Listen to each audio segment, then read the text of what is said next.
A very good afternoon to you from the studios of Atlantic Television Network in Port Harcourt. This is ATN International News for today. To begin, let's take a look at the biggest stories making the headlines. 6 children died from pesticide poisoning in South Africa. Over 14 million people displaced in Sudan. Sarah to be first transgender Congress member.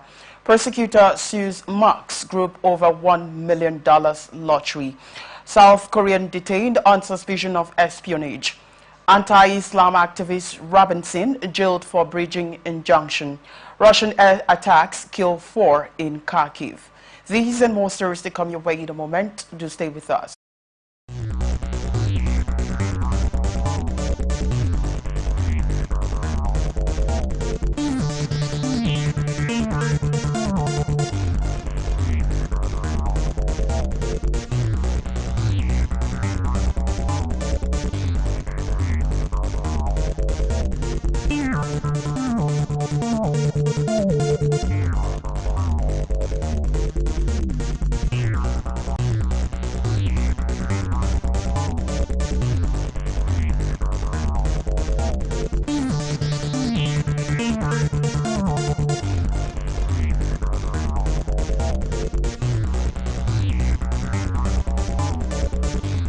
And now, the news in details, we'll delve into Africa.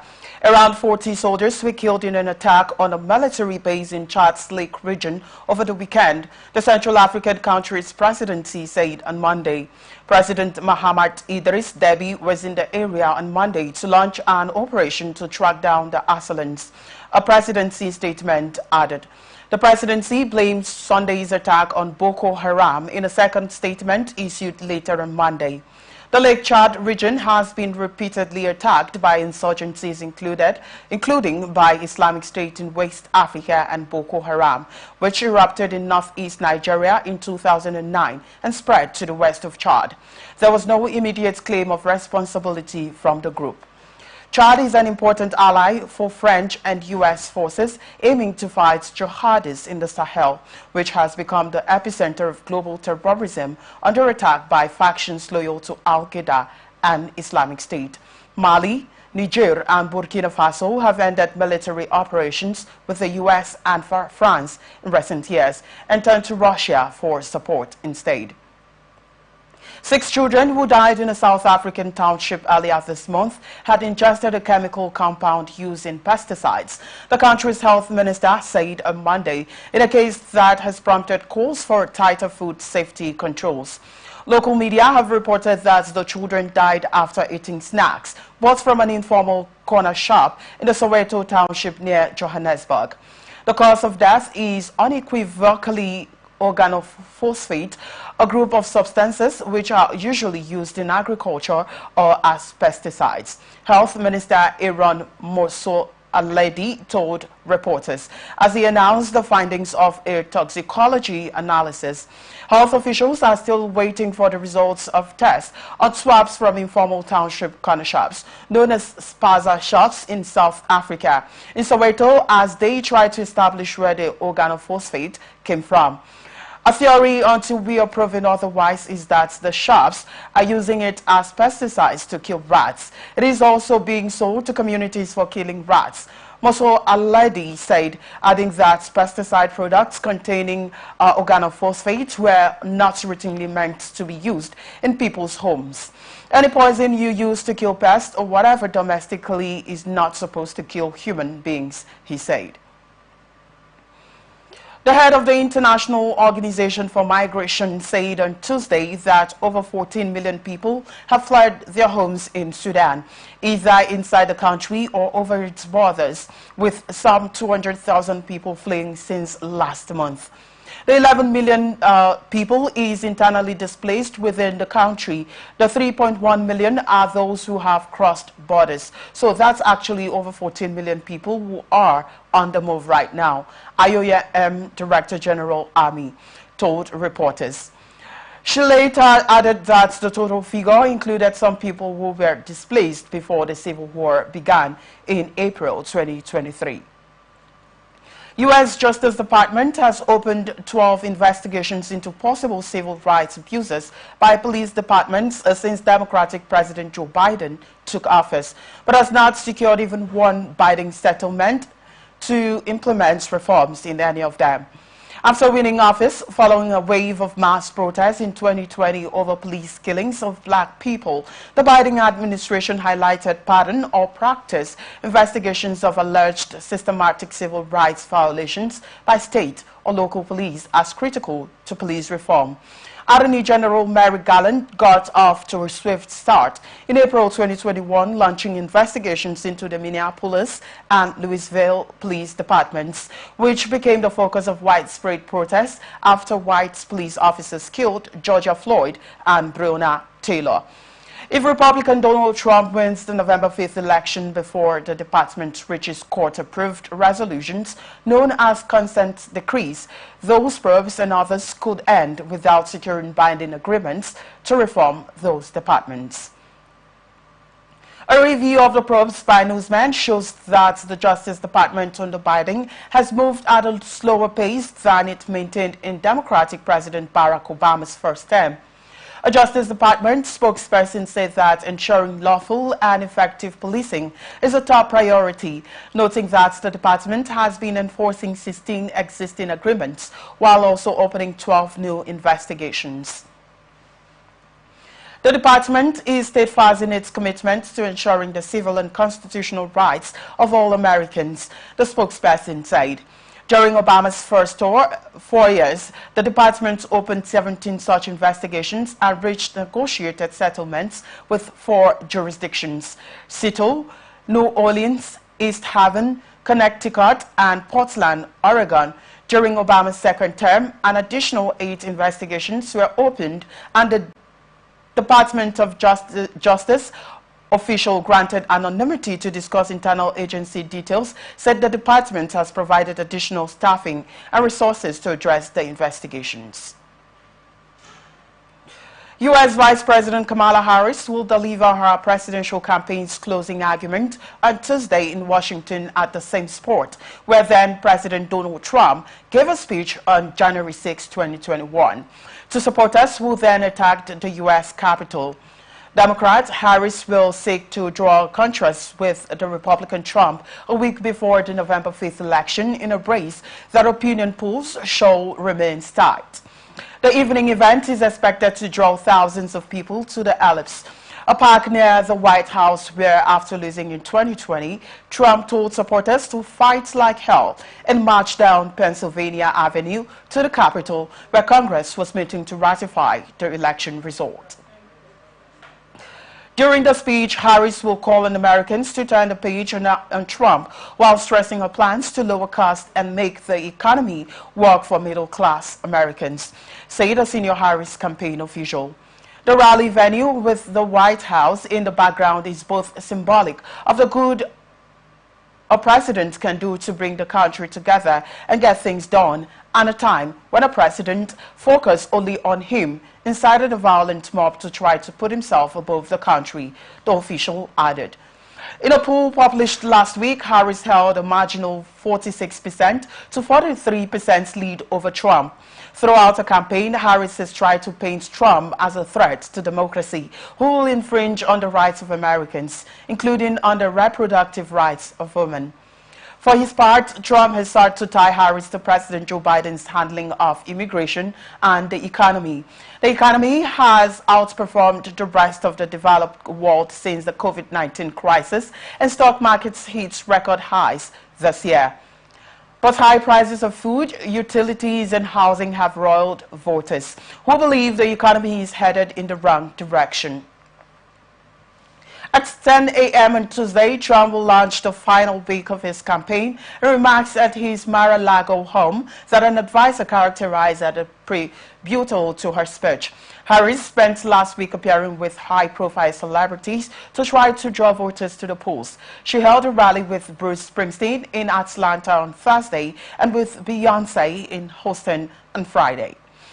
Democrat Sarah McBride is expected to make history next week as the first openly transgender person elected to the U.S. Congress. She is no stranger to making history. In 2016, she became the first openly transgender person to address a major U.S. political convention, and in 2020 became the first to serve in a U.S. state Senate.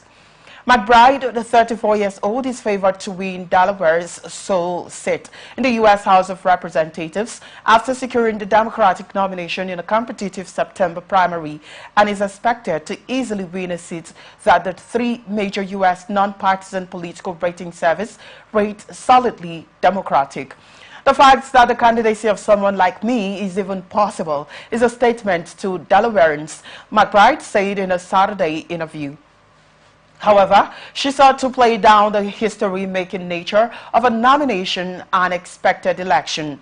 People have seen that I have a track record of rolling up my sleeves, digging into the details, bringing Democrats and Republicans together, she said. That's what I've been campaigning on. I'm not running on my identity. Transgender rights have become a political flashpoint in the U.S. Lawmakers in 37 U.S. states introduced at least 142 bills to restrict gender-affirming health care for trans and gender-expansive people in 2023. Newsmen reported nearly 3 times as many as the previous year. In Congress, Republicans have published anti-trans bills at the national level for years. McBride is not worried about working with people who oppose transgender rights in Congress, saying she will focus on members open to bipartisanship, even if they do not fully agree with her values. She said her priorities in Congress will include passing the PRO Act, which would expand federal protections for workers to unionize, as well as affordable health care and child care. Her opponent, Republican candidate John Wallen III, has not focused his campaign on gender politics, talking about immigration and the economy. Instead, Kelly Robinson, president of the LGBTQ advocacy group Human Rights Campaign, said that McBride's expected election would mark progress for transgender Americans. U.S. President Joe Biden on Tuesday announced a $3 billion investment from his Inflation Reduction Act to improve the country's port infrastructure. The investment includes $147 billion in awards for the Maryland Port Administration, which owns the Port of Baltimore, the White House said in a statement. The funding will be used to create union jobs and upgrade port infrastructure to cleaner equipment, the statement added.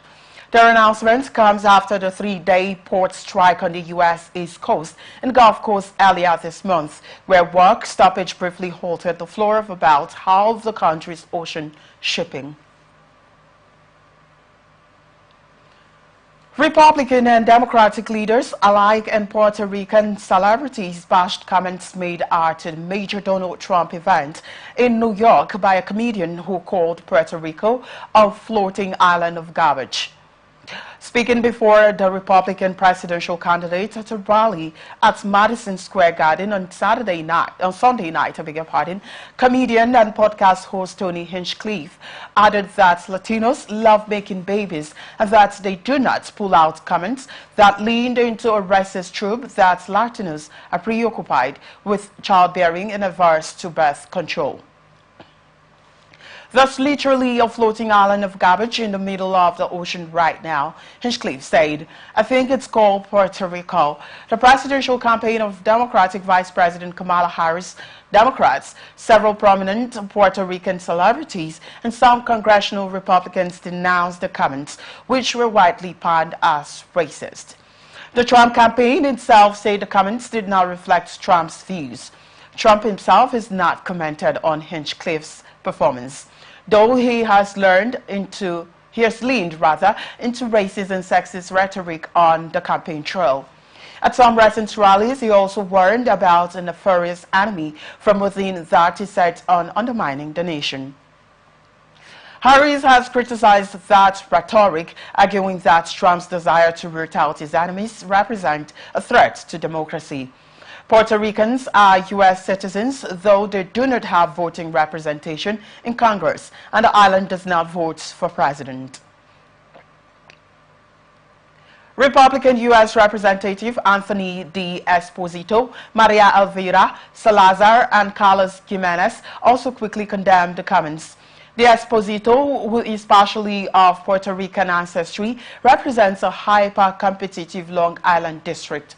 Still, some Trump allies were less concerned. The former president and his allies have learned into personal insults and racist rhetoric in the campaign's final months, but his standing in the polls has not deteriorated.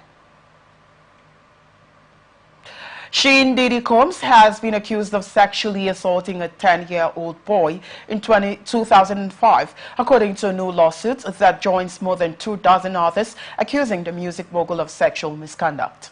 The civil lawsuit was one of two filed on Monday in a New York State court in Manhattan by Tony Busby, a lawyer who says he represents more than 150 victims of Combs' abuse and has filed at least 17 lawsuits.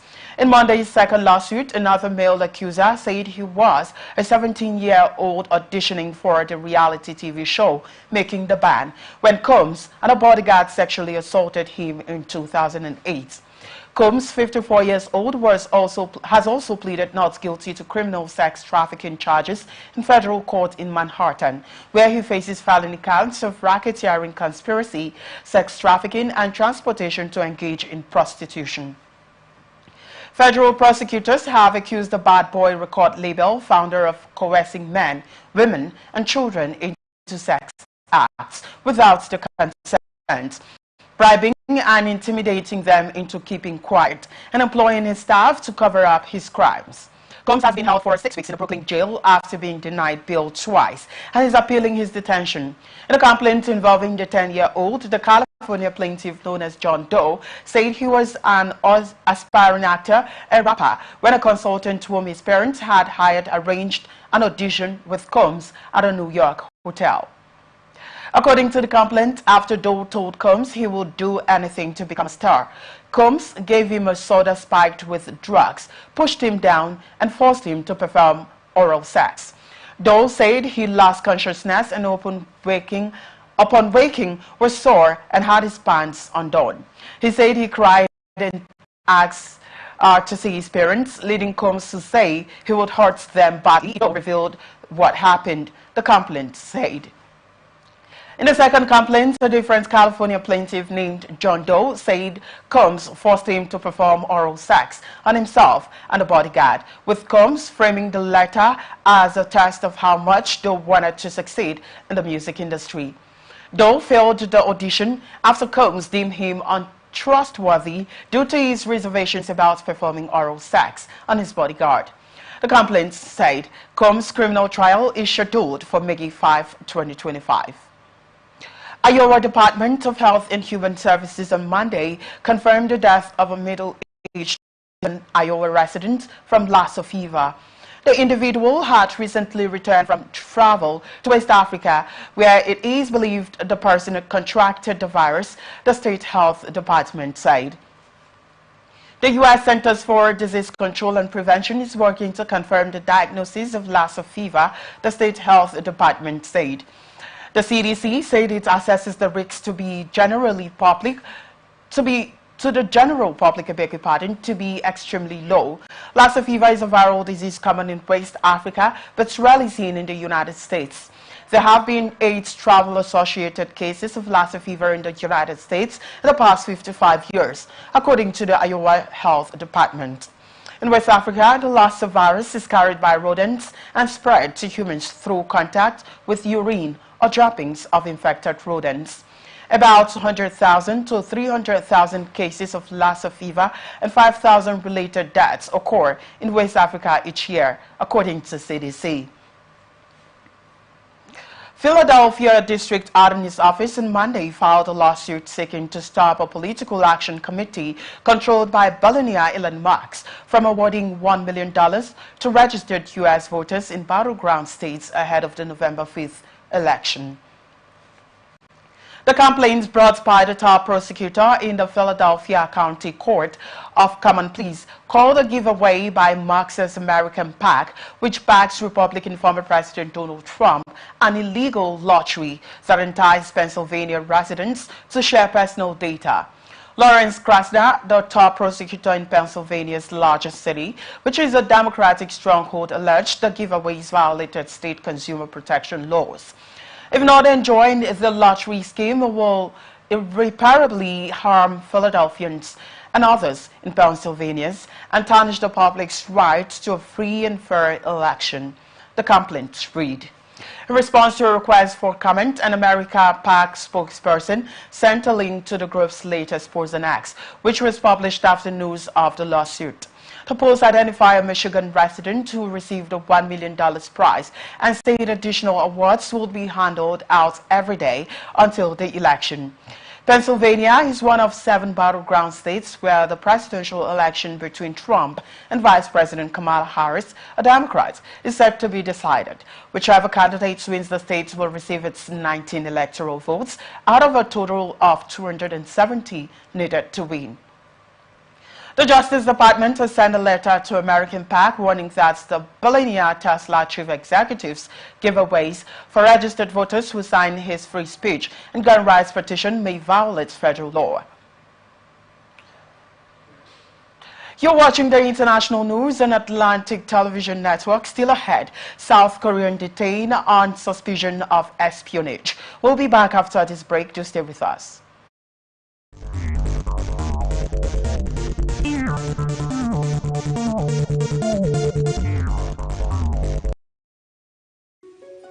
The people of Maiduguri need your help.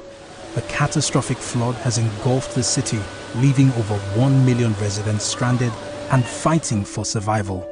Entire communities are submerged, with people trapped inside homes and on rooftops cut off from food, clean drinking water and essential supplies. Health experts are warning of a potential outbreak of deadly diseases, and medical facilities are out of commission. The situation is dire. Helicopters, boats and high-riding trucks capable of navigating the treacherous, waterlogged areas are urgently required to reach the countless men, women and children still awaiting rescue. The Nigerian media is issuing a desperate plea to the government, humanitarian organizations, international actors and citizens across the nation. Step in now, before it's too late. For more information on how you can help, contact Professor Usman A. Tar, the Honorable Commissioner for Information and Internal Security, Borno State, on 0809-233-3955. Every second counts. This is powered by Atlantic Television Network.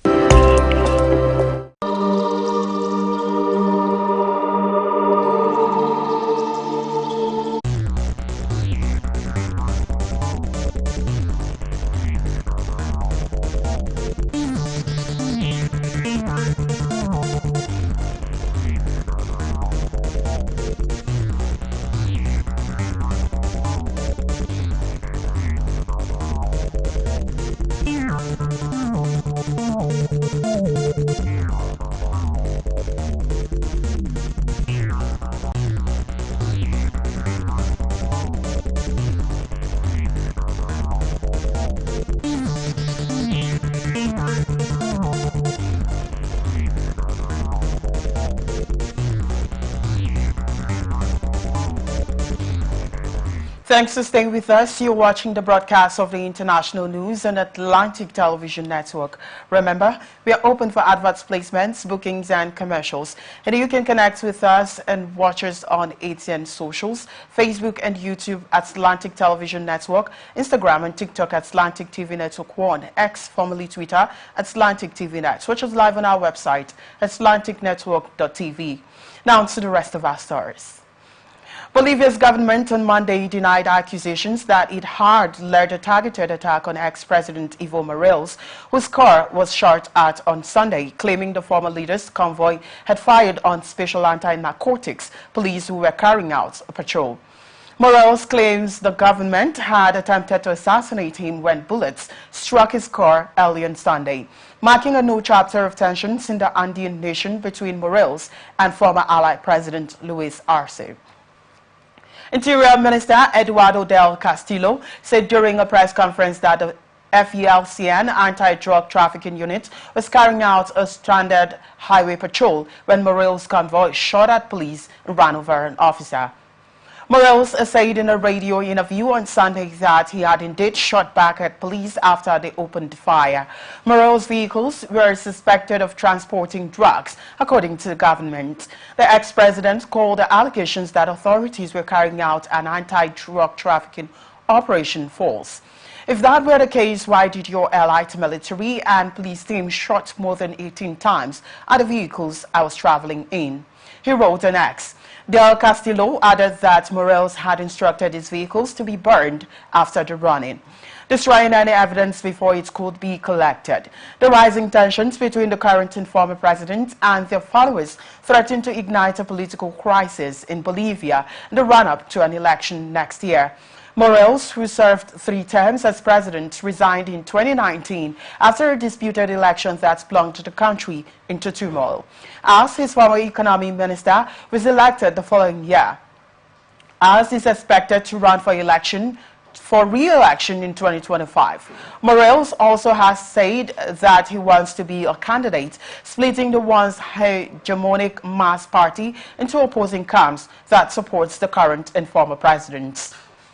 Mexico's Supreme Court published a proposal on Monday to invalidate core parts of a controversial judicial overhaul that has rattled markets and shaken investor confidence in Latin America's second-largest economy.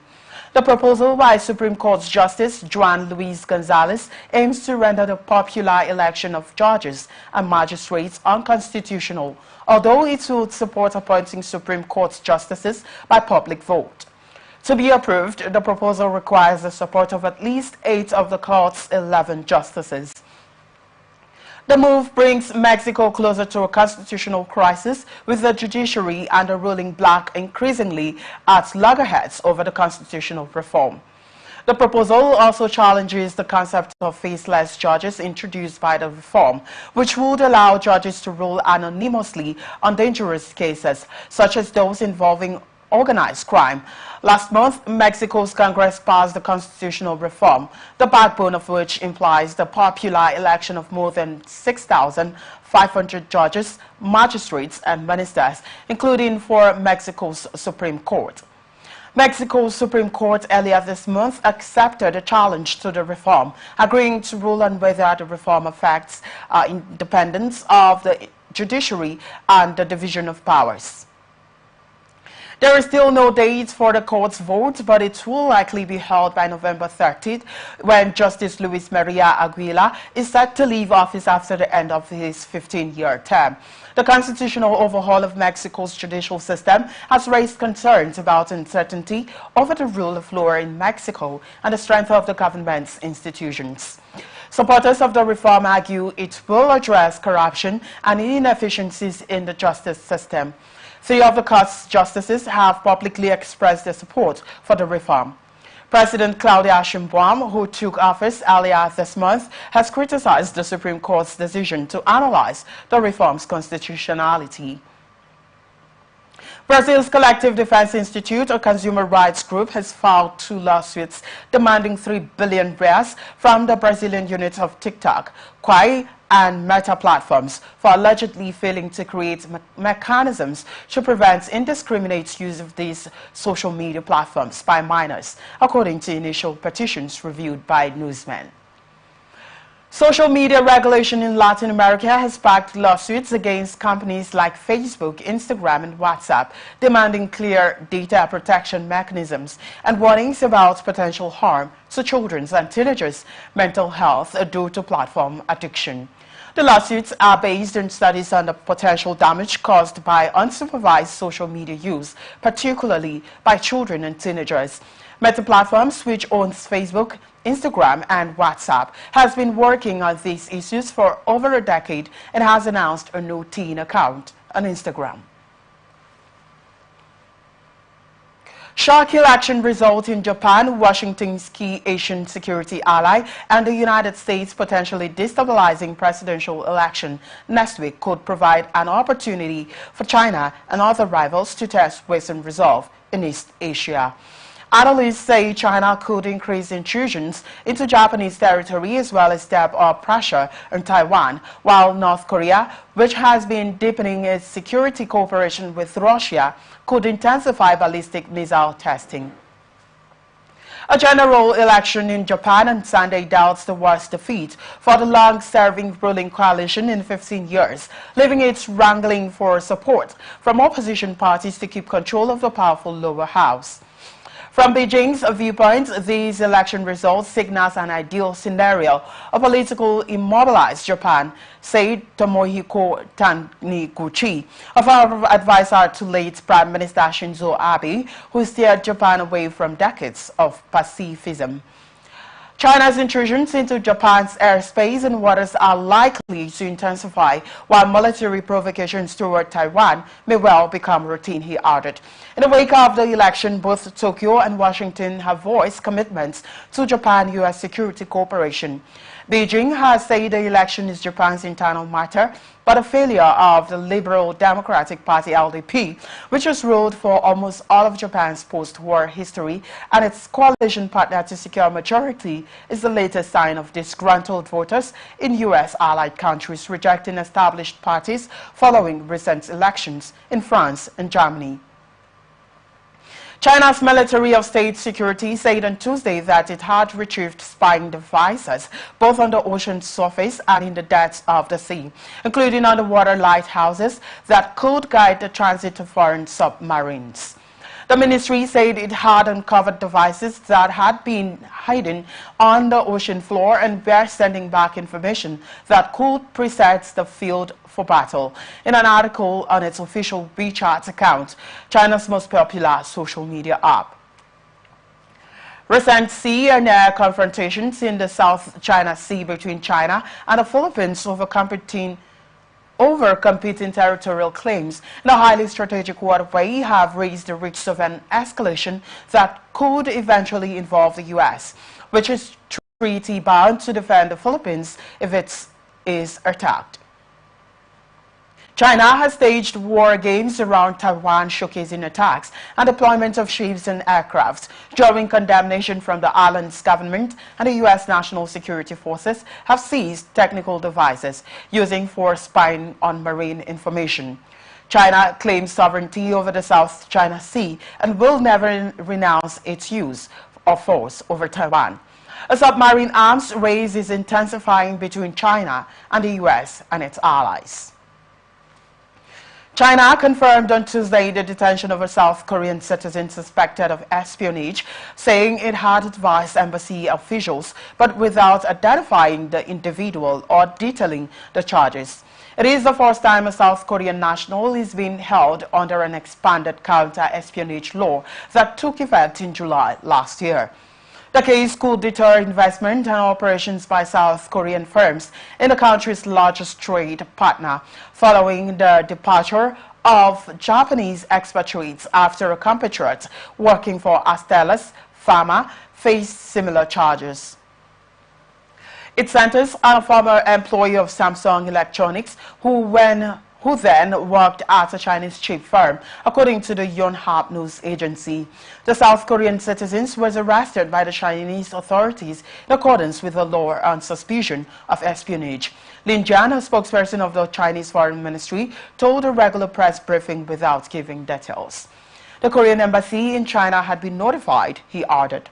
On Monday, Yonhap said the individual was suspected of leaking semiconductor-related information to South Korean authorities and was living in the city of Hefei in the eastern province of Anhui when he was detained.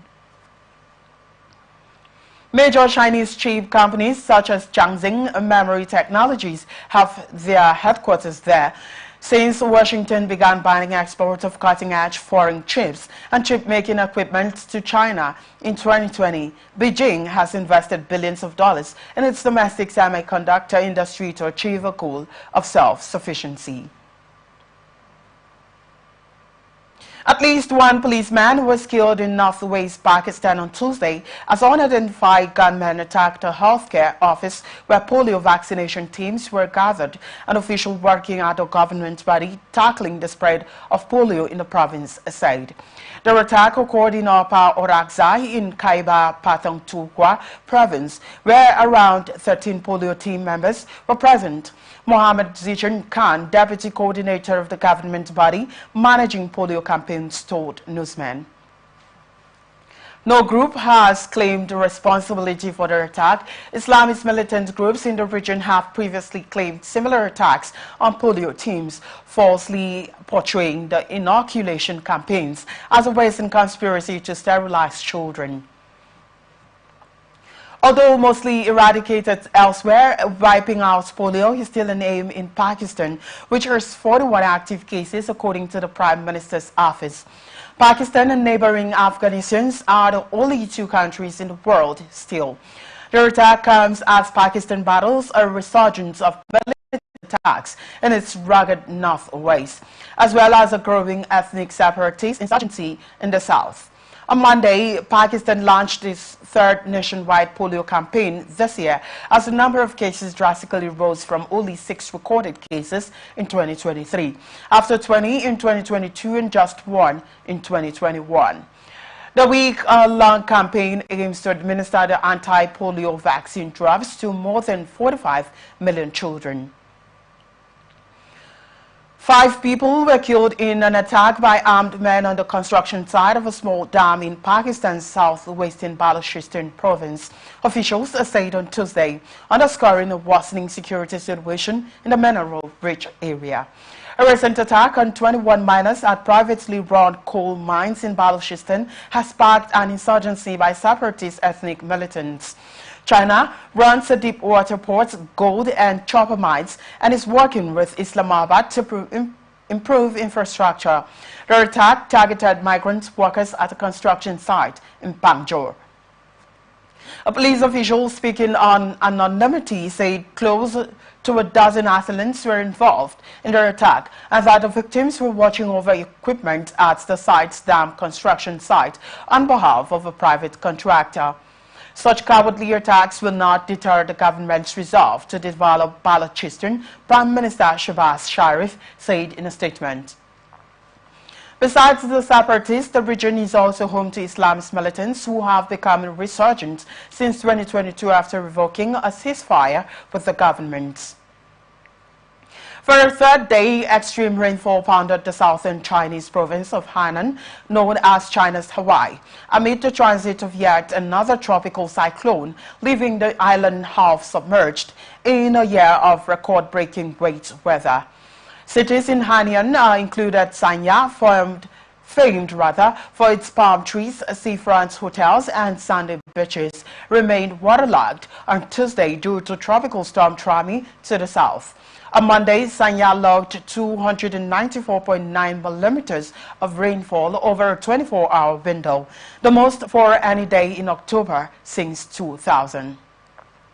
Trami made landfall in central Vietnam on Sunday after a slow trek across the South China Sea from the Philippines, where it's left at least 125 people dead and 28 missing, while Hainan did not take a direct hit from Trami. Chinese authorities took no chances, recalling on fishing vessels and evacuating over 50,000 people. China's entire eastern coastline has been tested by extreme weather events this year, from the violent passage of Super Typhoon Yagi across Hainan in September to the strongest tropical cyclone to strike Shanghai since 1949. Scientists warn more intense weather is the offing spurred by climate change. In October, the national average precipitation was 6.3% higher than the same period in previous years. Jia Zhonglong, a senior official at the National Climate Center, said at a news conference on Tuesday last week that water along China's Bohai Sea inexplicably rose up to 160 centimeters in a matter of hours despite the absence of any wind, leading to a tidal surge that flooded the streets of Tianjin and many cities, the northern provinces of Hebei and Liaoning. Hungarian Prime Minister Viktor Orban said on Tuesday that the election in Georgia won by the ruling party was free and democratic, as he congratulated his Georgian counterpart Irakli Kobakidze during a visit to Tbilisi. Thousands of people protested outside Georgia's parliament in Tbilisi on Monday after reports of voting irregularities.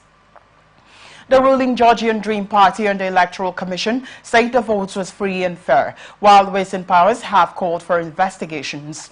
Monitoring missions, including the Organization for Security and Cooperation in Europe, reported violations in Georgia's presidential election, including ballot stuffing, bribery, voter intimidation, and violence. The votes was a choice between a ruling party with Russia ties and an opposition aiming for European integration.